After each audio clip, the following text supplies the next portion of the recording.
A questão 28.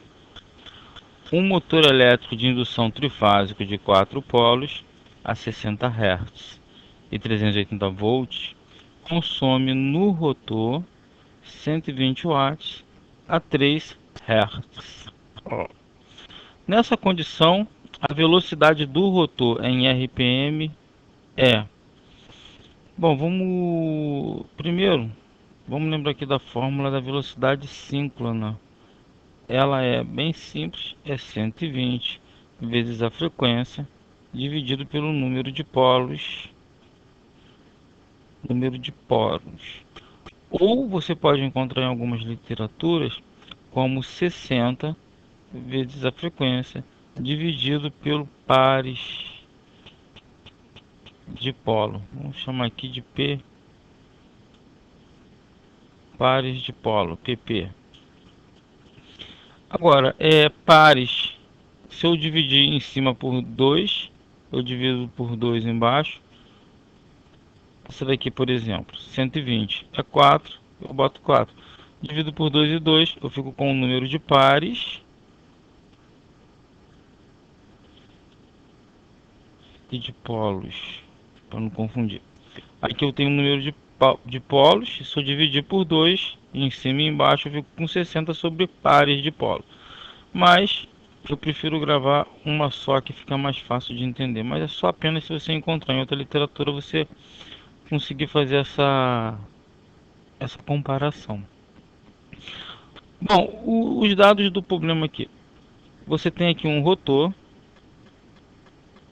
ele está girando numa velocidade em RPM qualquer, né? Não vamos chegar lá o passo agora.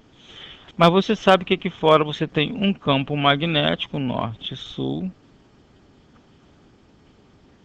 norte e sul variando, né? Esse campo magnético ele também gira.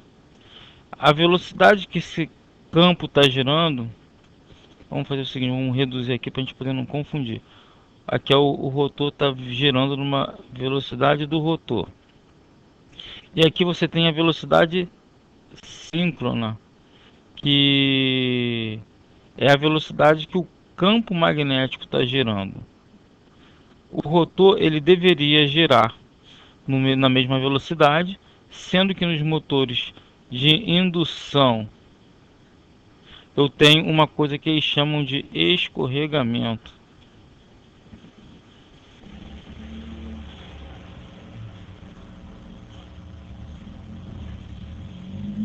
Por isso, você vai dizer que a velocidade do rotor vai ser um pouco menor do que a velocidade síncrona. Escorregamento geralmente é indicado pela letrinha S e é dado sempre em porcentagem da velocidade síncrona, né? Quantos por cento da velocidade síncrona eu perco? Geralmente vai de 5 a 4%, de 5 a 3%, dependendo do tipo de motor. Isso vem indicado na placa também, não tem muito segredo não. Agora, ele está falando para a gente que o rotor ele está consumindo 120 kW a 3 Hz. Significa, deixa eu trocar de cor para a gente poder não ficar misturando muito.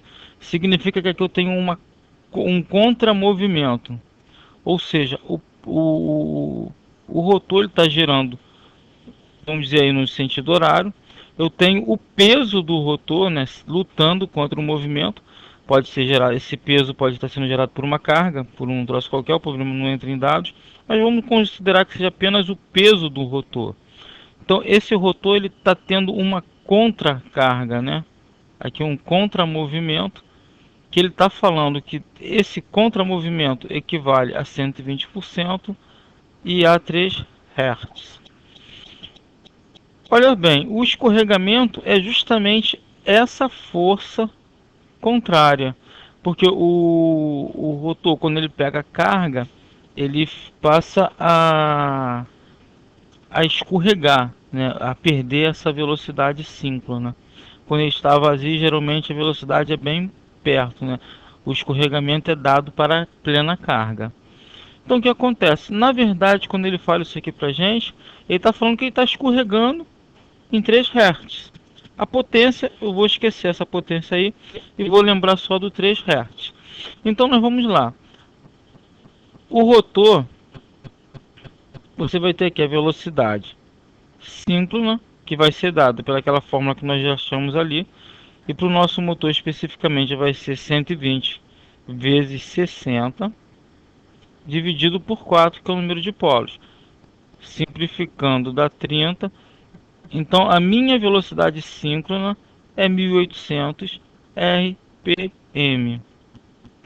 Agora eu vou dizer para você que o meu escorregamento aí nesse caso aí em RPM vai ser dado pela frequência que ele está consumindo. No caso eu vou ter 120 vezes 3 dividido por 4. Vai ser igual, simplificando aqui, vai sobrar 30 igual a 90 RPM. Se eu estou escorregando em 90 RPM, meu campo está girando a 1800 RPM, a velocidade do rotor vai ser igual à minha velocidade síncrona menos o meu escorregamento, a velocidade do escorregamento em RPM, que vai ser 1800 menos 90. 0 menos 0 é 0, aqui pega o emprestado, 1, aqui ficou 7, 1710 é aí a nossa resposta. Essa é a velocidade do rotor nesse momento em RPM. Na verdade, a questão está dizendo que o motor está escorregando, o eixo está sofrendo um escorregamento, e esse escorregamento está consumindo aquela potência a 3 Hz. Então você já mata já calculando como se fosse escorregamento, sem problema nenhum, não tem nada demais. Agora a questão 29. Eu vou fazer o seguinte, eu vou dar uma pausa agora, a gente volta com a questão 29. Eu vou preparar aqui um arquivo aqui com ANR. Se você quiser, vai dando uma olhada aí. KNR06, para a gente poder dar uma lida. Por enquanto é só, até logo.